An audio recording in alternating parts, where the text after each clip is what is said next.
On August 1, 1770, in the fertile farmlands of Caroline County, Virginia, William Clark was born into a world of change and opportunity. The American colonies were on the cusp of revolution, and the frontier, stretching endlessly to the west, beckoned with mystery and promise. Clark's family belonged to the respected planter class, yet they lived close to the shifting edge of settlement, where independence and survival demanded toughness, skill, and adaptability. His arrival marked the birth of a man destined to leave his name on the map of a nation not yet born. Clark was the ninth of 10 children born to John and Anne Rogers Clark, a large family bound by hard work and ambition. His older brother, George Rogers Clark, would become a famed Revolutionary War hero, a role model whose daring campaigns against British and native forces foreshadowed William's own path. From his earliest years, William grew up hearing stories of courage, risk, and the importance of leadership, stories that left an indelible mark on his imagination. The Clark family did not remain long in Virginia. When William was just a boy, they joined the tide of pioneers heading westward to Kentucky, then a wild and contested frontier.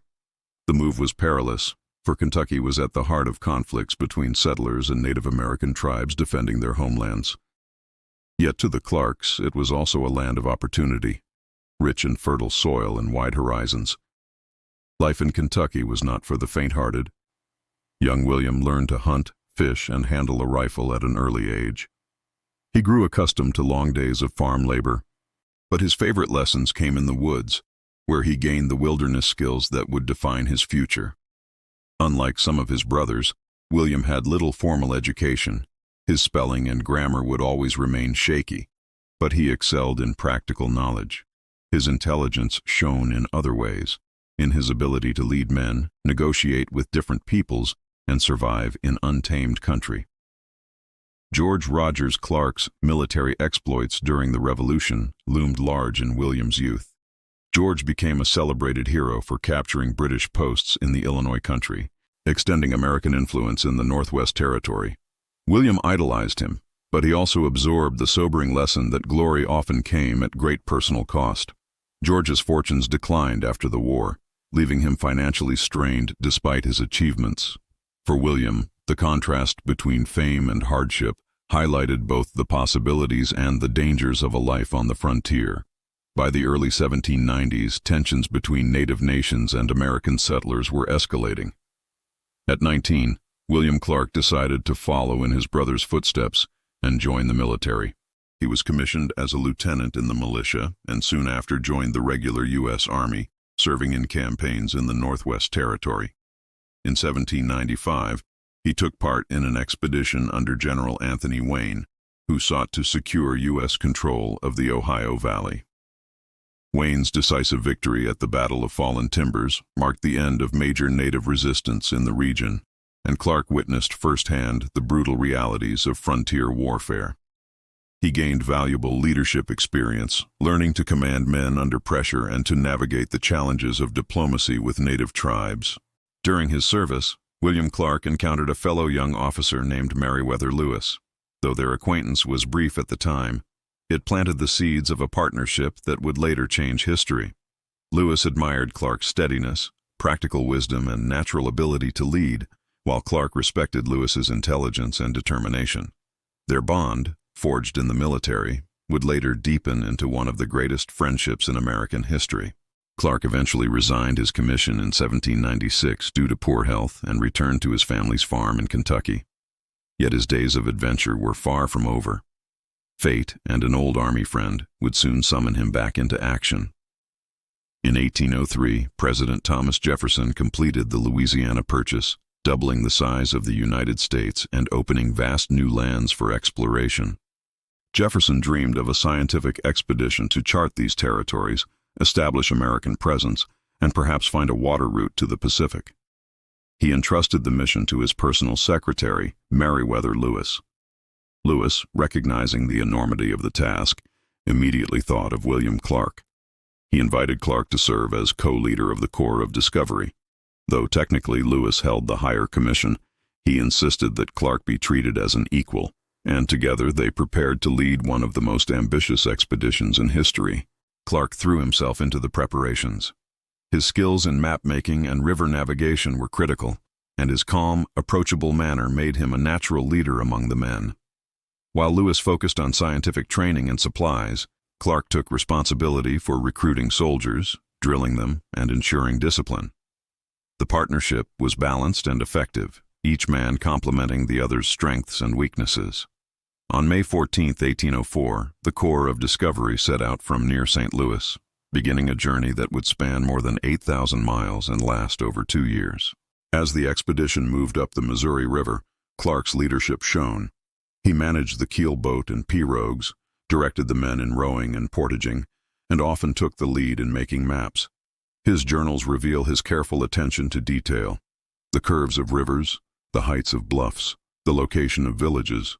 Where Lewis was drawn to scientific observation, Clark provided the precision of a surveyor and navigator. Discipline was crucial, and Clark kept a firm but fair hand on the men. His approachable personality made him more popular than Lewis, who could be stern and moody. Together, they balanced authority with camaraderie, ensuring loyalty and cohesion in the group. Clark played a central role in diplomacy with native nations. At councils, he presented Jefferson's words of friendship and promises of trade, distributing peace medals and gifts. He listened carefully, often more attuned to native perspectives than his partner. His openness and patience won respect, though tensions were inevitable. The Corps faced one of its most dangerous confrontations with the Teton Sioux, who demanded tribute for passage. Clark's firmness in refusing, combined with Lewis's readiness to display military strength, prevented violence, but underscored the precariousness of their mission. In the winter of 1804-05, the expedition built Fort Mandan in present-day North Dakota. There, they met Toussaint Charbonneau and his young Shoshone wife, Sacagawea. Clark formed a particularly close bond with Sacagawea, and later with her infant son, Jean-Baptiste, whom he nicknamed Pomp. His affection for the boy was genuine, and years later, he would play a role in Baptiste's upbringing. Clark's ability to connect with people, whether soldiers, native leaders, or children, was one of his defining traits. It helped hold the expedition together through the long months of cold and uncertainty. The spring of 1805 brought the Corps into increasingly difficult terrain. As they pushed into the Rockies, Clark's maps became indispensable, guiding the group through lands no European or American had charted before. Sacagawea's presence proved vital when her Shoshone relatives provided much-needed horses and knowledge of the passes. Clark's resilience inspired the men during brutal hardships, snow, hunger, and exhaustion. While Lewis marveled at scientific wonders, Clark kept the group moving forward, ensuring they would survive to reach their goal. By November 1805, the Corps of Discovery finally reached the Pacific Ocean. The men built Fort Clatsop in Oregon, enduring a miserable winter of rain and scarcity. Clark continued his meticulous mapping, ensuring that the return journey would be more efficient. His maps would later prove invaluable for settlers and explorers, opening the way for future generations. The Corps returned east in 1806, splitting into smaller groups to explore more territory before reuniting. Clark led one detachment through the Yellowstone River region, where he carved his name into a sandstone formation, today known as Pompey's Pillar, in honor of Sacagawea's son. This remains one of the few physical marks of the expedition still visible. On September 23, 1806, the Corps returned to St. Louis, greeted as heroes. They had defied odds, traversed a continent, and returned with knowledge that reshaped America's understanding of its new lands. After the expedition, Clark settled in St. Louis, where he married Julia Hancock in 1808. The couple had 5 children, and Clark proved himself as devoted a family man as he had been a leader. After Julia's death, he remarried Harriet Kennerly Radford, with whom he had 3 more children. His home became a lively center of family and civic life. Clark was appointed Brigadier General of the Militia and later became U.S. Superintendent of Indian Affairs, a position he held for decades. He managed treaties, trade, and relations with native nations, often walking a fine line between government policy and his own respect for native cultures. His role was complex, at times advocating for native rights, but also enforcing removal and assimilation policies that harmed them deeply. Clark's maps of the expedition were among its most enduring achievements. They provided the most accurate depictions of the Western territories for decades and guided settlers, traders, and soldiers into lands once shrouded in mystery.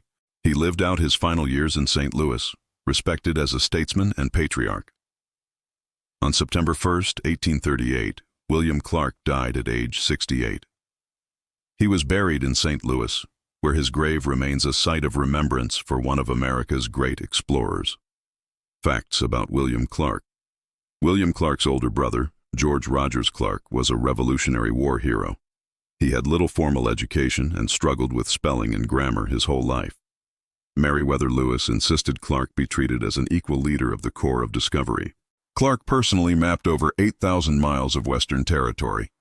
He nicknamed Sacagawea's son Pomp, and later cared for him in St. Louis. Clark carved his name on Pompey's Pillar in Montana, which is still visible today. Only one member of the Corps of Discovery died during the expedition. He served as U.S. Superintendent of Indian Affairs for more than 20 years. Clark married twice and had 8 children in total. His maps were considered the most accurate of the American West for generations. William Clark's life was a journey from the farmlands of Virginia to the wide rivers and mountains of the American West. He was not the most educated of men, nor the most celebrated in his own time, but his steady hand, his gift for leadership, and his ability to see beyond hardship made him one of the great figures of American exploration. With Meriwether Lewis, he forged a path across a continent, not for glory alone, but for knowledge and for the promise of a young nation. His maps charted the way west, his diplomacy opened doors, and his resilience ensured survival in the harshest of landscapes.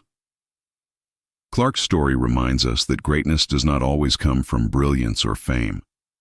Sometimes it comes from steadfastness, humility, and the courage to keep moving forward no matter the obstacle. His legacy lives on not just in history books or monuments, but in every mile of trail and river crossed by those who came after him.